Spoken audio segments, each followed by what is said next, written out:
Bismillahirrahmanirrahim. Assalamualaikum warahmatullahi wabarakatuh. Alhamdulillah. Alhamdulillahilladzi hadana lihadza wa ma kunna linahtadiya laula an hadanallah. Subhanaka la ilma lana illa ma 'allamtana innaka antal alimul hakim. Rabbi shrah li sadri wa yassir li amri wahlul 'uqdatam min lisani yafqahu qawli. Allahumma salli wa sallim ala sayyidina Muhammad. Allahumma salli wa sallim ala sayyidina Muhammad. Allahumma salli wa sallim ala sayyidina Muhammad. Miftahi bab rahmatillah adada ma fi ilmillah salatan wa salaman daimaini bidawami mulkillah wa ala alihi wa sahbihi ajma'in, amma ba'du. Hadratul muhtaramin, para alim, para ulama, para habaib, para kiai, para asatid, hadirin wal hadirat yang dimuliakan oleh Allah subhanahu wa ta'ala. Alhamdulillah, di malam hari yang penuh berkah ini Allah subhanahu wa ta'ala mengumpulkan kita di salah satu daripada taman surganya Allah subhanahu wa ta'ala. Dan insya Allah sebagaimana malam hari ini kita dikumpulkan di taman surganya Allah, kelak kita dikumpulkan di surga bersama Nabi besar Muhammad sallallahu alaihi wasallam. Tidak diragukan lagi, majlis yang kita hadiri pada malam hari ini dihujani berkah oleh Allah subhanahu wa ta'ala. Majlis yang kita hadiri pada malam hari ini pasti dihujani rahmat oleh Allah subhanahu wa ta'ala, karena Nabi telah menjelaskan kepada kita setiap satu solawat yang kita haturkan kepada beliau akan dibalas dengan 10 rahmat oleh Allah subhanahu wa ta'ala. Berapa banyak solawat majelis ini majelis pada malam hari ini kita ucapkan kepada Nabi? Tidak puluhan, melainkan ratusan bahkan ribuan solawat yang kita baca di majelis ini, yang insya Allah dibalas dengan hujan rahmat oleh Allah subhanahu wa ta'ala. Rahmat yang kelak akan memasukkan kita ke dalam surganya Allah subhanahu wa ta'ala. Amin ya rabbal alamin. Hadirin wal hadirat yang dimuliakan oleh Allah subhanahu wa ta'ala, alhamdulillah, masih di bulan yang penuh berkah ini Allah subhanahu wa ta'ala mengumpulkan kita di majelis cinta. Majelis yang tujuan kita datang ke majelis ini untuk menambah kecintaan kita kepada Nabi Muhammad sallallahu alaihi wasallam. Hadirnya kita ke tempat ini tak lain untuk lebih kenal dengan manusia yang paling sempurna di muka bumi ini. Hadirnya kita di tempat ini tak lain untuk mencari tahu, mengenal lebih dekat tentang sosok manusia yang paling mulia, yaitu junjungan Nabi besar Muhammad sallallahu alaihi wasallam. Dikatakan oleh Syekh Muhammad Sa'id Ramadan Al-Buti, dulu di majelisnya Nabi Muhammad, dulu di zamannya Nabi Muhammad, kalau ada orang mau kenal dengan beliau tinggal melangkahkan kakinya ke masjid beliau. Kalau ada orang yang rindu dengan Nabi Muhammad, maka tinggal melangkahkan kakinya menuju ke masjidnya Nabi Muhammad, maka mereka bisa melepas kerinduannya kepada Nabi Muhammad sallallahu alaihi wasallam. Kita yang hidup 1400 tahun setelah wafatnya Nabi, siapapun yang rindu dengan Nabi, siapapun yang ingin kenal lebih jauh kepada Nabi Muhammad, Maka tempat untuk mengenal beliau, tempat untuk melepas kerinduan kita kepada beliau adalah di majelis yang di situ dibacakan sejarah hidupnya Nabi Muhammad sallallahu alaihi wasallam. Di majelis ini kita dikenalkan tentang sosok idola kita. Supaya apa? Tambah kecintaan kita kepada beliau. Supaya apa? Tambah tahu kita kedudukan mulia Nabi besar Muhammad sallallahu alaihi wasallam. Supaya kita tahu betapa agungnya, betapa mulianya, betapa besarnya derajat yang Allah berikan kepada Nabi Muhammad, sehingga para ulama mengatakan Nabi Muhammad itu basyarun la kal basyar. Nabi itu manusia tapi tidak seperti manusia pada umumnya. Kama annal yaqut hajarun la kal hajar, sebagaimana batu permata itu dari jenis batu namun tidak sama dengan bebatuan lainnya. Itulah Nabi kita Muhammad sallallahu alaihi wasallam. Di majelis ini kita mau kenal lebih dalam Nabi Muhammad supaya kita bisa betul-betul menghormati, memuliakan dan mencintai beliau. Nabi Muhammad tidak sama seperti kita manusia biasa. Memang Nabi Muhammad manusia. Nabi Muhammad itu bukan Tuhan. Nabi Muhammad bukan malaikat. Qul innama ana basyarun mithlukum. Katakan wahai Muhammad, sesungguhnya Nabi Muhammad itu basyarun mithlukum, manusia seperti kalian. Beliau bukan dari jenis malaikat. Beliau manusia. Beliau makan, beliau minum, beliau juga lelah, beliau kadang sakit, beliau juga sedih, beliau bahagia, beliau dilukai juga terluka. Akan tetapi kedudukannya tidak satu pun dari makhluk Allah yang bisa menyamai kedudukan Nabi besar Muhammad sallallahu alaihi wasallam. Siapa yang mengatakan Nabi Muhammad gak sama dengan kita? Yang pertama, Allah dalam ayat itu sudah menunjukkan betapa bedanya Nabi Muhammad dengan kita. Yuha ilayya. Nabi Muhammad manusia seperti kita, tapi beliau mendapat wahyu dari Allah. Jelas ini kedudukan yang berbeda. Siapa yang mengatakan Nabi gak sama seperti kita manusia biasa? Beliau sendiri.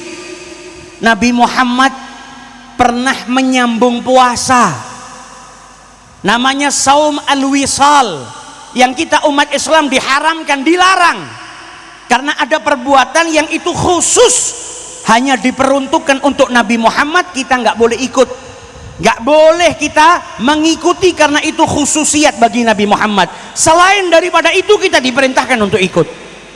Nabi Muhammad pernah menyambung puasa, yuwasilus siyam. Puasa datang waktu buka, beliau nggak berbuka, disambung puasa sampai keesokan harinya, dilanjut sampai terbenamnya matahari. Datang waktu buka, beliau nggak buka lagi, disambung lagi. Terkadang 2 hari, terkadang 3 kali, 3 hari. Sahabatnya Nabi ngelihat Nabi puasa seperti itu, mereka ikut, mereka mencontoh. Ditanya sama Nabi Muhammad, kenapa kalian sambung puasa? Apa jawab para sahabat? Inna naraka tuwasilu ya Rasulullah. Kami ngelihat Anda nyambung puasa, ya kami sambung ya Rasulullah. Apa jawab Nabi Muhammad? Inni lastu mithlakum. Aku nggak seperti kalian. Dalam riwayat yang lain, inni lastu kahayatikum. Aku nggak sama seperti kalian. Karena derajatnya Nabi Muhammad beda dengan manusia biasa.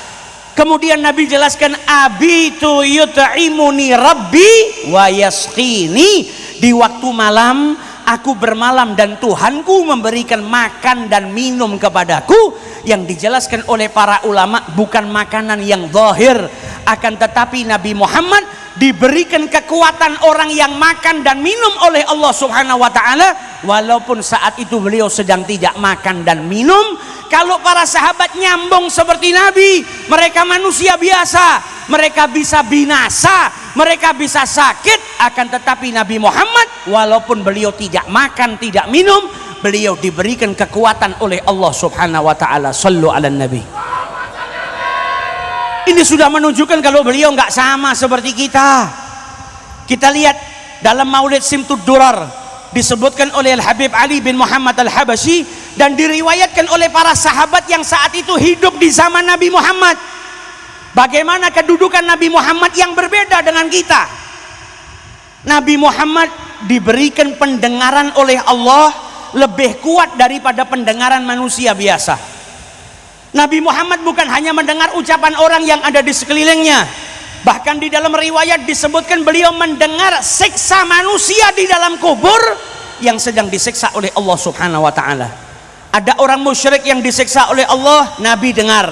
Ada orang yang ketika kencing dan istinjanya tidak benar, menyepelekan istinja, Nabi melihat dua kuburan yang suara siksaannya didengar oleh Nabi Muhammad, dan Nabi menjelaskan kepada sahabatnya, yang satu kalau buang hajat tidak mensucikan atau menyepelekan masalah persucian sehingga dia tidak membersihkan kemaluannya, yang satu lagi yamshi binamimah, orang yang berjalan sering mengadu domba saudaranya. Pendengarannya beda dengan pendengaran manusia pada umumnya. Nabi Muhammad diberikan quwwatus sama', diberikan quwwatus saut, diberikan suara yang indah, diberikan suara yang kuat. Diriwayatkan oleh Ummu Hani, kata Ummu Hani, Nabi Muhammad dulu di Mekah kalau ngaji malam hari di Ka'bah, beliau kalau malam datang ke Ka'bah baca Al-Quran, kata Ummu Hani, dan saya di rumah saya, di kamar saya, di tempat tidur saya mendengar bacaan Qurannya Nabi Muhammad SAW. Beliau nggak teriak-teriak, tapi suaranya disampaikan sampai jauh oleh Allah Subhanahu wa taala, khususiat untuk Nabi Muhammad SAW. Nabi Muhammad pernah masuk ke dalam masjidnya, mau khutbah, para sahabatnya berdiri, maka Nabi katakan, ijlisu, duduk kalian. Ada sahabat Nabi namanya Abdullah ibnu Abi Rawahah. Abdullah ibnu Rawahah ini saat itu nggak berada di masjid, ada di Bani Ghanam, jauh dari masjidnya Nabi. Ketika Nabi menyuarakan ijlisu, duduklah, dia di Bani Ghanam mendengar suaranya Nabi dan seketika itu duduk di tempat karena mendengar suaranya Nabi Muhammad SAW. Nabi Muhammad diberi penglihatan sama Allah yang beda dengan kita. Beliau bisa melihat yang di belakang sebagaimana beliau bisa melihat yang ada di depan. Nabi Muhammad diberikan aroma tubuh yang berbeda dengan kita. Wa min nasyri tibihi ta'attaratit turuku wal manazil. Kalau jalan di satu jalan, setelah itu ada yang melewati jalan tersebut, tahu kalau Nabi Muhammad baru saja melewati jalan tersebut. Karena apa? Aroma semerbak yang tertinggal daripada aroma tubuh Nabi Muhammad SAW.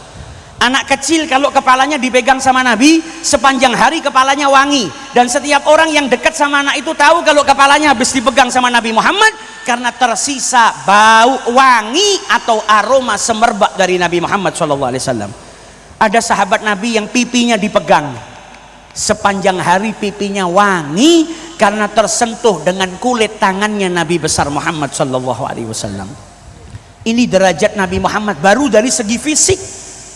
Makanya dikatakan beliau itu ahsanan nasi khuluqan wa khalqa. Mau bicara fisik, Nabi paling sempurna.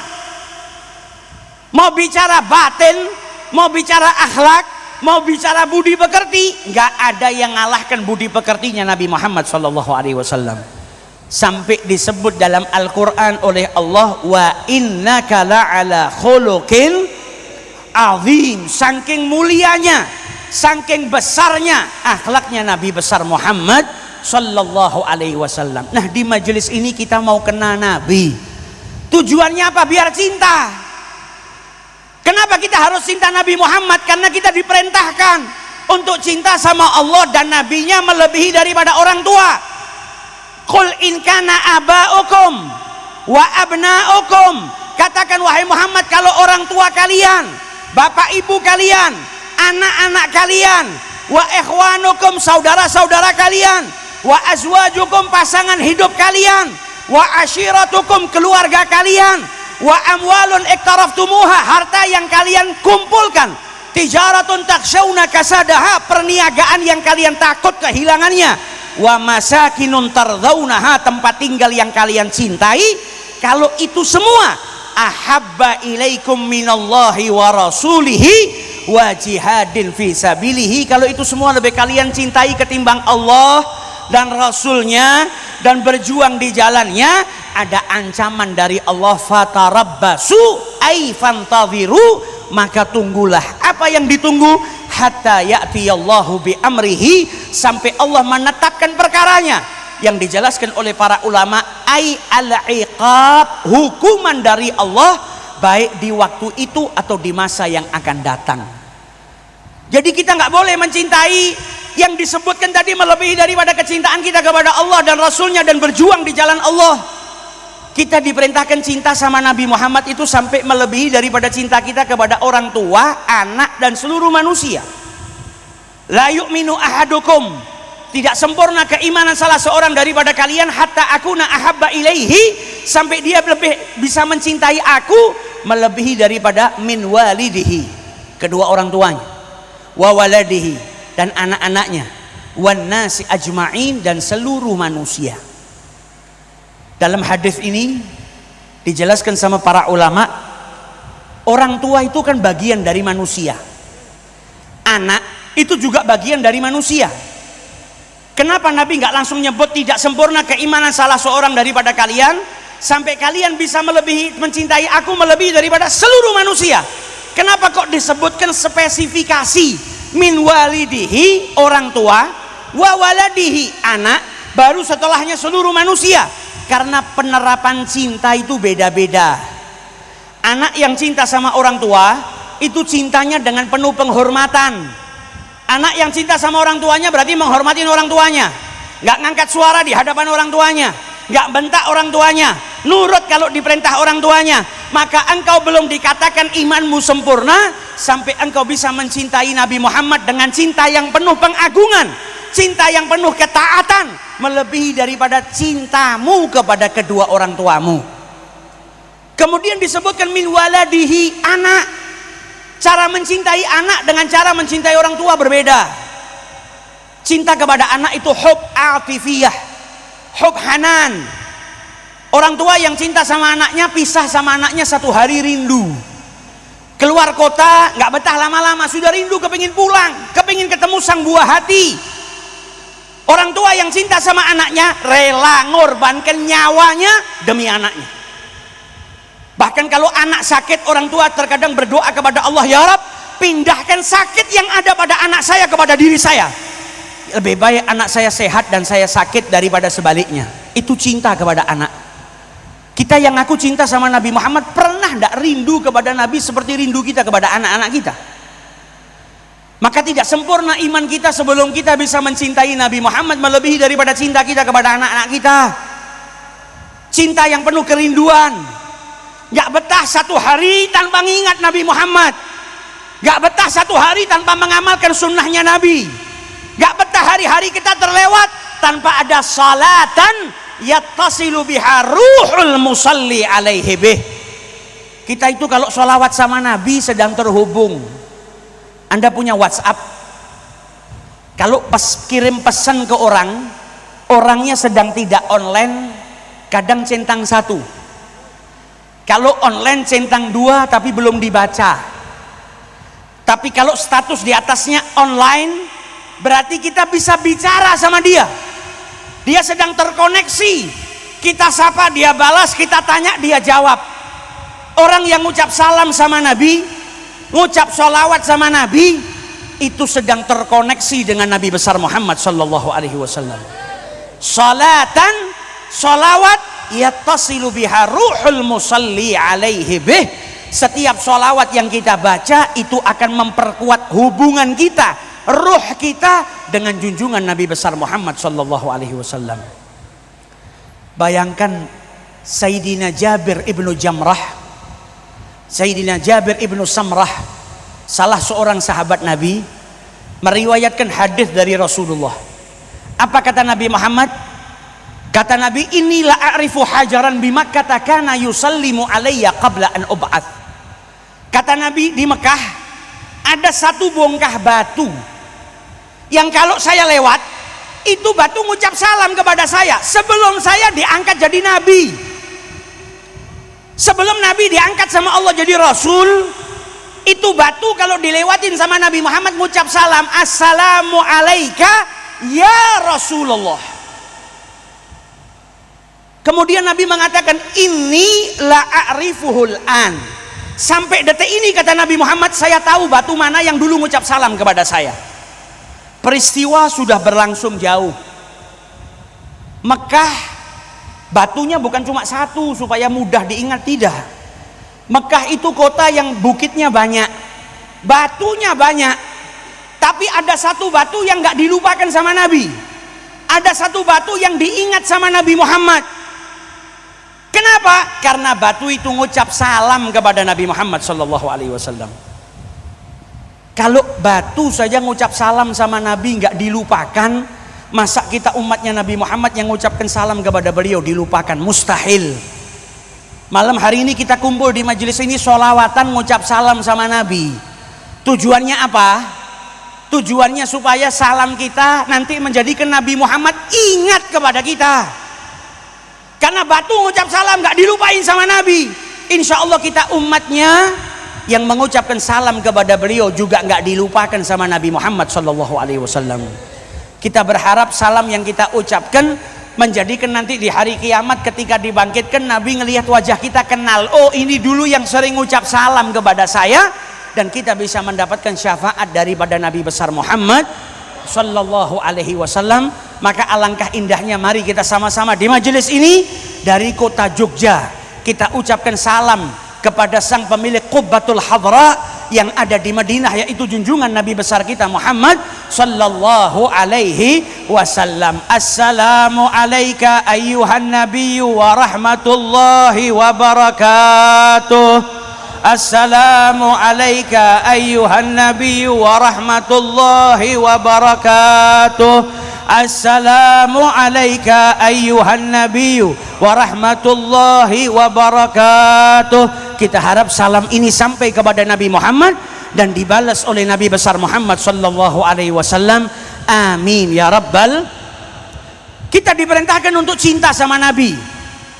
Kita diperintahkan untuk mengikuti Nabi Muhammad. Qul in kuntum tuhibbunallaha fattabi'uni yuhibbukumullah. Dalam ayat ini Allah menjelaskan kepada kita, siapapun yang ngaku cinta sama Allah gak ngikutin jalannya Nabi Muhammad berarti pengakuannya dusta. Kalau ada orang ngaku cinta kepada Allah, maka caranya gimana? Ngikutin jalannya Nabi. Kalau jalannya Nabi diikutin, dapat balasan dari Allah apa? Yuhibbukumullah. Niscaya kalian dicintai oleh Allah, diampuni dosa-dosanya oleh Allah Subhanahu wa taala. Kalau cuma ngaku tapi ternyata jalannya beda sama Nabi, dusta. Karena cinta butuh pembuktian. Allah meletakkan bukti kecintaan seseorang kepadanya dengan mengikuti jalannya Nabi besar Muhammad sallallahu alaihi wasallam. Nah, bagaimana caranya kita ngikuti Nabi kalau kita nggak kenal dengan Nabi Muhammad? Kita hadir ke majelis ini tujuannya apa? Supaya kenal. Kalau sudah kenal kita tahu siapa yang mau kita teladani dan apa yang mau kita teladani. Kalau nggak kenal, bagaimana cara kita meneladani Nabi Muhammad? Sedangkan kita diperintahkan untuk meneladani beliau. Berarti kita sudah seharusnya memerintahkan diri kita untuk terus mencari tahu dan belajar, menggali lebih dalam tentang Nabi besar Muhammad sallallahu alaihi wasallam. Supaya kita bisa neladanin beliau. Beliau kalau makan gimana sih? Beliau kalau minum bagaimana? Beliau kalau tidur bagaimana? Beliau kalau bicara sama orang yang lebih tua bagaimana? Sampai orang yang kurang ajar sama orang tua saja diancam dalam hadis. Beliau kalau muamalah sama yang lebih kecil bagaimana? Sehingga dalam hadis ada bagaimana bermuamalah dengan anak yang usianya lebih muda. Beliau kalau berjalan bagaimana? Kebiasaan sehari-harinya bagaimana? Ini kita cari tahu tujuannya apa, supaya bisa neladanin beliau. Karena orang itu kalau jatuh cinta, di mana-mana orang kalau jatuh cinta itu pasti cari tahu informasi lebih dalam, lebih banyak tentang kekasih hatinya. Laki-laki kalau jatuh cinta sama seorang wanita, cari tahu tanggal lahirnya kapan, ulang tahunnya kapan, ini perempuan yang saya cintai, makanan favoritnya apa, warna kesukaannya apa, rumahnya di mana. Informasi itu kita cari. Lah kita ngaku cinta sama Nabi, tahu nggak kapan Nabi Muhammad dilahirkan? Pernah nggak kita cari tahu makanan kesukaannya Nabi apa? Pernah nggak kita cari tahu warna atau pakaian kesukaannya Nabi seperti apa? Karena orang yang cinta akan terdorong mencari tahu tentang manusia yang ia cintai. Nah, hadirnya kita ke majelis, yang di majelis tersebut disuguhkan sejarah hidupnya Nabi Muhammad. Tujuannya apa? Supaya kita kenal kepada Nabi. Kalau sudah kenal, cinta. Kalau sudah cinta, mengidolakan. Kalau sudah mengidolakan, hati itu punya kerja mendorong si pemilik hati untuk mengikuti pujaan hatinya. Terus hadir majelis maulid ada manfaatnya? Ada. Apa manfaatnya? Cinta. Dari mana kok bisa tahu? Lihat berapa banyak orang yang cuma mendengarkan sejarahnya orang yang hidup di masa lalu bisa mengidolakan. Saya nggak mau bicara politik. Berapa banyak anak-anak muda zaman sekarang yang mengidolakan panglima, yang mengidolakan pahlawan, yang mengidolakan siapapun dari tokoh masyarakat, baik di negara kita ataupun di luar Indonesia, yang kita sendiri nggak pernah berjumpa, bahkan mungkin sudah wafat puluhan tahun. Kenapa kok bisa mengidolakan? Karena sering dengar presiden kita yang pertama Pak Karno. Kebanyakan anak muda zaman sekarang nggak ada yang ngalamin masanya Pak Karno, tapi nggak sedikit daripada anak muda zaman sekarang kita masuk ke rumahnya, fotonya Pak Karno dipasang, profil WhatsApp-nya gambarnya Pak Karno, wallpaper handphonenya gambarnya siapa? Pak Karno, dan tokoh-tokoh yang lain. Itu bukti konkret. Telinga Anda kalau sering mendengar tentang tokoh yang berbuat baik atau ada sifat yang Anda sukai, maka Anda bisa cinta, mengidolakan tanpa Anda harus bertemu dengan orang tersebut. Lah itu manusia biasa. Lah bagaimana dengan manusia yang sempurna, Nabi Muhammad? Ini telinga, kalau Anda setiap hari dengar sejarahnya, dengar akhlaknya, pasti Anda jatuh cinta dengan Nabi Muhammad. Kalau sudah jatuh cinta, Anda akan mengidolakan beliau. Kalau sudah mengidolakan Nabi, ya nanti akan ngikuti jalannya Nabi besar Muhammad sallallahu alaihi wasallam. Yang harus kita lakukan saat ini apa? Banyak mendengar, banyak mencari tahu tentang Nabi besar Muhammad sallallahu alaihi wasallam. Kalau sudah cinta, manfaatnya apa? Almar'u ma'aman ahab. Jenengan ndak kepanggil Kanjeng Nabi di zaman beliau, tapi jenengan masih bisa kumpul sama beliau di surganya Allah. Syaratnya apa? Cinta dengan Nabi besar Muhammad sallallahu alaihi wasallam. Jangan dikira cinta ini nggak membuahkan hasil yang istimewa, tapi cintanya bukan main-main. Di zaman Nabi ada anak kecil namanya Rabi'ah, khidmah di rumahnya Nabi. Ini cinta. Nabi kalau mau wudhu, dia siapkan air wudhu. Nabi butuh sesuatu, dia persiapkan buat Nabi Muhammad. Masih kecil, Nabi senang, suka sama anak ini. Sama Nabi mau dikasih hadiah, ditawarin Rabi'ah sama Rasulullah. Rabi'ah, sal, mintalah apapun. Rabi'ah kalau minta Uhud dijadikan emas, Nabi tinggal ngangkat tangan. Doanya Nabi nggak pernah ditolak sama Allah Ta'ala. Nabi kekasihnya Allah. Rabi'ah kalau minta dewasanya jadi raja bisa, tinggal Nabi mintakan ke Allah. Tapi Rabi'ah bukan orang yang cinta dunia. Rabi'ah orang yang cintanya sama Nabi Muhammad luar biasa. Ketika Nabi Muhammad menawarkan, sal, minta wahai Rabi'ah. Apa permintaan Rabi'ah? As'aluka murafaqataka fil jannah. Ya Rasulullah, yang saya minta kepadamu, saya ingin bersama dengan dirimu di surganya Allah subhanahu wa ta'ala. Di dunia nggak mau pisah sama Nabi, di akhirat juga nggak mau pisah sama Nabi, minta surga bersama dengan Nabi Muhammad sallallahu alaihi wasallam. Bedanya Rabi'ah dengan kita apa?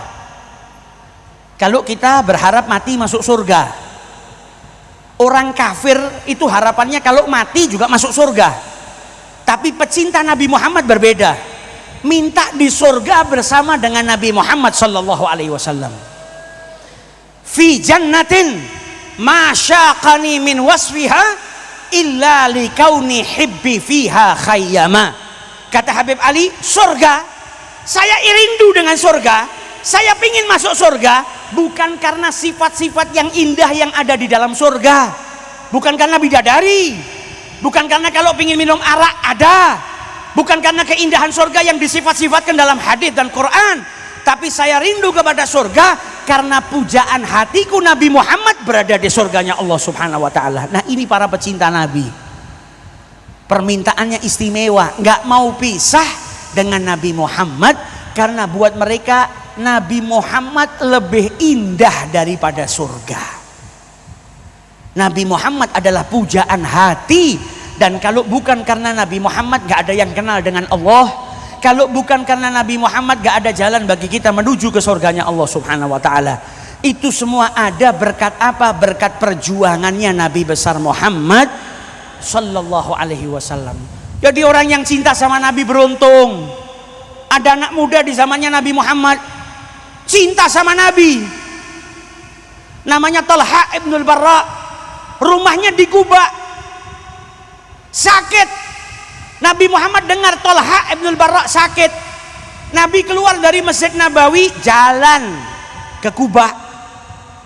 Malam hari, musim dingin, mau apa? Jenguk anak yang sakit. Anak pejabatkah? Bukan. Anak rajakah? Bukan. Anak biasa, gak punya kekayaan yang berlimpah, gak punya jabatan, tapi punya cinta kepada Nabi Muhammad SAW. Sakit disambangin sama Nabi. Nabi sampai di rumahnya Talha, Talha pingsan karena dahsyatnya sakit yang ada pada dirinya. Didoakan sama Nabi.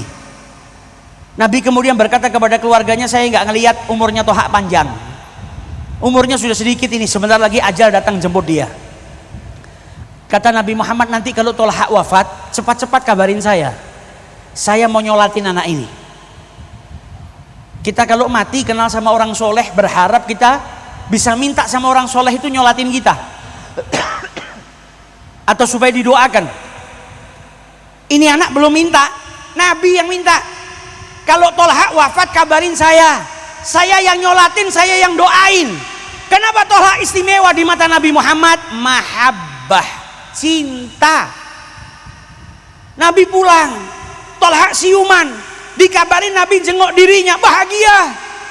Sakitnya tambah dahsyat. Dia panggil orang tuanya, panggil keluarganya. Kalau saya malam ini meninggal dunia, tolong jangan kabarkan kepada Nabi Muhammad. Bingung keluarganya. Talha ini cintanya sama Nabi luar biasa. Dia mau wafat kok malah wasiatnya jangan kabari Nabi. Sedangkan orang itu keinginannya kalau wafat dimakamkan sama Nabi, didoakan Nabi, kok dia malah nggak mau, jangan ngabarin Nabi. Ditanya kenapa? Kata Talha, saya takut kalau Nabi dikabarin malam-malam saya wafat, nanti beliau keluar dari rumahnya menuju ke sini makamkan saya.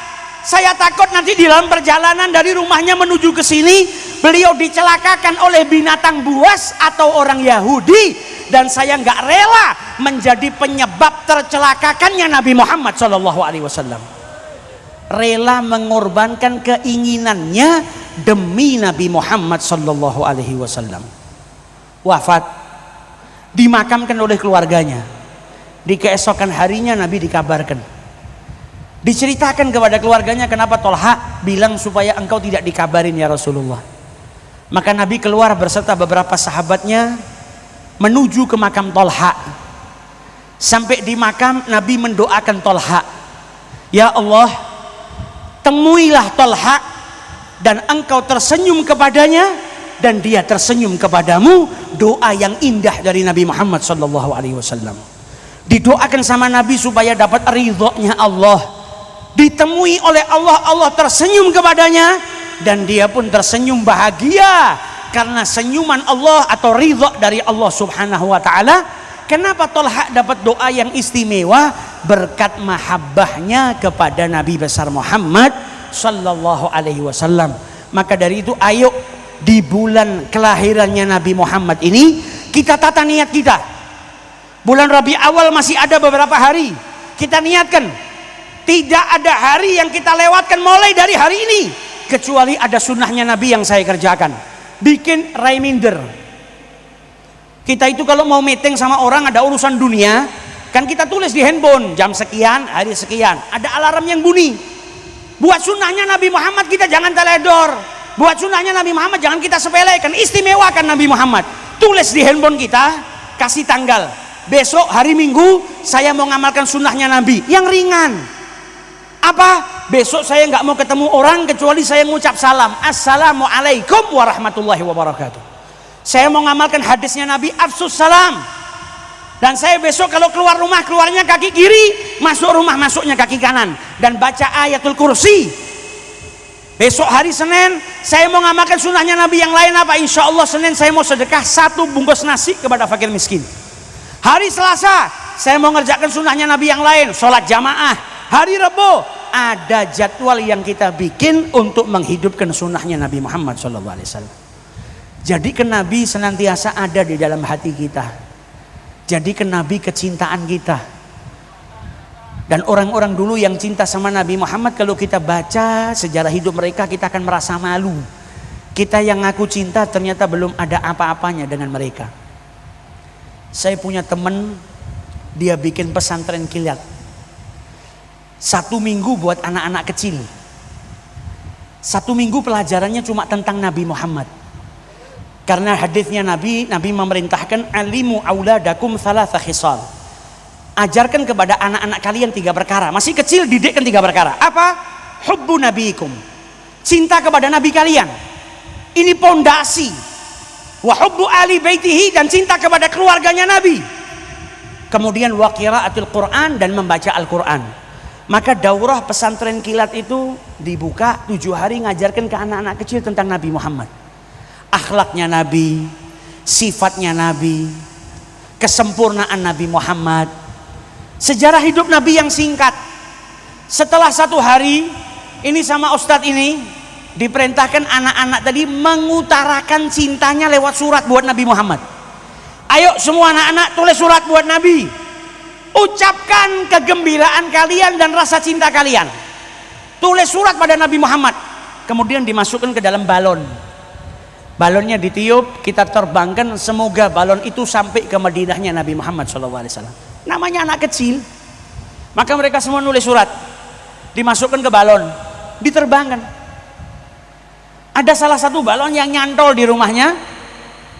Ustadz ini yang ngajar, penasaran, diambil balon tadi. Ini kira-kira anak-anak kecil itu pada nulis surat apa sih buat Nabi Muhammad? Maka diletuskan balonnya, suratnya dikeluarkan, dibaca. Ya Rasulullah, alhamdulillah 1 minggu ini saya kenal kepada dirimu, bertambah cinta saya. Ya Rasulullah, selama 1 minggu setiap malam saya bisa mimpi berjumpa dengan dirimu ya Rasulullah. Dan hari ini malam terakhir, besok saya keluar dari pesantren ini ya Rasulullah. Apakah di rumah saya masih bisa bermimpi berjumpa dengan dirimu ya Rasulullah? Anak kecil, cintanya yang mendalam menjadikan dirinya bisa berjumpa dengan Nabi Muhammad SAW. Maka kita berharap cinta kita yang sederhana malam hari ini, karena kita berkumpul untuk Nabi Muhammad, semoga malam hari ini kita bisa berjumpa dengan beliau. Di hari kiamat kita berjumpa dengan beliau, dibangkitkan di barisannya Nabi Muhammad, dibangkitkan di barisannya ahlul baitnya Nabi Muhammad, dibangkitkan di barisannya para guru-guru kita, masuk ke dalam surga di barisan mereka. Nadkhul ma'atoha wa alih fi sufufil awalat ma'ahum daiman fi daril dhih wa daril akhirah. Dan semoga majlis ini diberkahi berlimpah yang oleh Allah Subhanahu wa taala. Di tahun-tahun yang akan datang diberkahi oleh Allah Subhanahu wa taala. Siapapun dari kita yang datang dari rumah dalam keadaan sakit, berkatnya maulid diberi kesembuhan oleh Allah. Keluarga yang kita tinggal di rumah, saudara-saudara kita, ayah ibu kita yang sedang sakit diberikan kesembuhan oleh Allah. Syifaan tamah, kesembuhan yang sempurna yang tidak didatangkan lagi setelah itu rasa sakit oleh Allah Subhanahu wa taala. Siapapun yang datang dari rumah bawa dosa pulang, diampuni dosanya oleh Allah. Yang datang bawa hajat, hajatnya dikabulkan oleh Allah Subhanahu wa taala. Hajat duniawiyah, hajat ukhrawiyah, dan insya Allah di tahun-tahun yang akan datang kita diizinkan untuk berziarah ke makam Nabi Muhammad SAW, berziarah ke Baitullahil Haram, berziarah ke tempat-tempat yang dimuliakan oleh Allah Subhanahu wa taala. Dan semoga orang-orang tua kita dipanjangkan usianya oleh Allah, diberkahi usianya oleh Allah, para guru-guru kita dipanjangkan usianya oleh Allah Subhanahu wa taala, kita semua diberikan kesehatan oleh Allah, dan berkat maulidnya Nabi Muhammad semoga Allah mengangkat seluruh bencana yang Allah turunkan di muka bumi ini, diangkat virus corona, diangkat virus-virus yang lainnya, diangkat semua segala sesuatu yang tidak kita inginkan, dan dijauhkan diri kita, keluarga kita dari berbagai macam bencana yang turun dari langit maupun yang keluar dari bumi. Allahumma ja'al fi jam'ina hadza jam'an marhuma wa tafarruquna min ba'd tafarruqan ma'suma. Allahumma arinal haqqa haqqa warzuqna ittiba'ah wa arinal batila batila warzuqna istinabah. Allahumma inna nas'aluka al-mawjibati rahmatik wa azaimi maghfiratik wa salamata min kulli ithmin wal ghanimata min kulli birrin wal fawza bil jannah wan najata minan nar. Wa sallallahu ala sayyidina Muhammadin wa ala alihi wa sahbihi wa sallam walhamdulillahi rabbil alamin wal afu minkum alal italah. Wassalamu alaikum warahmatullahi wabarakatuh. Barakallahu fikum. Barakallahu.